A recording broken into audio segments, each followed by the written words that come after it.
Quite frankly, the people that I talk to who work hard every day can't believe the waste that happens here. They can't believe we spend millions of dollars on drag shows and DEI trainings in countries halfway around the world. And if they knew more about it, my guess is it would be even a bigger topic of conversation. There'd be more outrage, and I think that's part of what the table setting is going to be over the next 6 months or so here, which is to identify these things, talk about it, highlight them, and do something about it.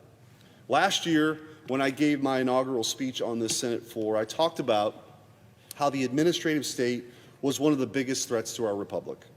Nameless, faceless bureaucrats who are accountable to nobody, promulgating rules and regulations that deeply impact everyday Americans every day. The EPA can promulgate a rule that devastates farmers. A farm that's been in a family for generations can be underwater just like that, and they don't even know who to talk to about it. Ranchers are impacted. None of these folks are ultimately ever held accountable. You don't know their name, the title's ambiguous, and they're in an agency you've never heard of. In the Loper-Bright case that the Supreme Court just recently heard, it dealt a significant blow to the power of the administrative state. NOAA, which was attempting to force fishermen in that case to pay out of their own pocket for federal observers on their own boats. There are many, many more examples than just this particular case, but this one made it to the Supreme Court. They had an impactful decision. And real Americans have been impacted by this bloated bureaucratic mess that's developed over the decades. While the administrative state is still a grave threat to our country, the good news is President Trump will soon occupy the White House.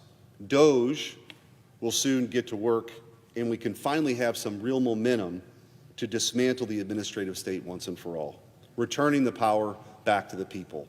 See, the difference is when the senator from Oklahoma gets elected or I get elected, the folks get a say. They can send us back or they can send us home. If you want to ban gas stoves, we should have to vote on that. And my guess is it would receive very few votes. But if you've got a bureaucrat that's not even in an office anymore, because only 6% of them are actually in the office, making these kinds of decisions, you lose every sense of accountability, and our representative form of government is ultimately undermined.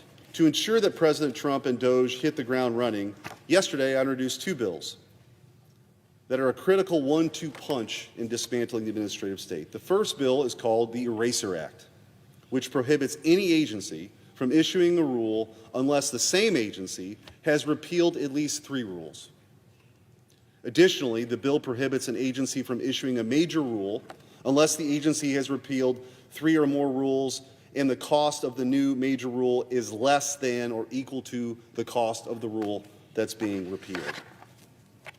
This would make agencies think twice before promulgating new regulations, and because these agencies are addicted to the power that comes from regulating Americans, it could have the added benefit of stripping many regulations from the books altogether and freeing Americans from the bonds of over-regulation. The second bill is called the Separation of Powers Restoration Act, which builds on the Supreme Court's ruling in the Loper-Bright case and tearing down of the Chevron deference that we've lived with for decades.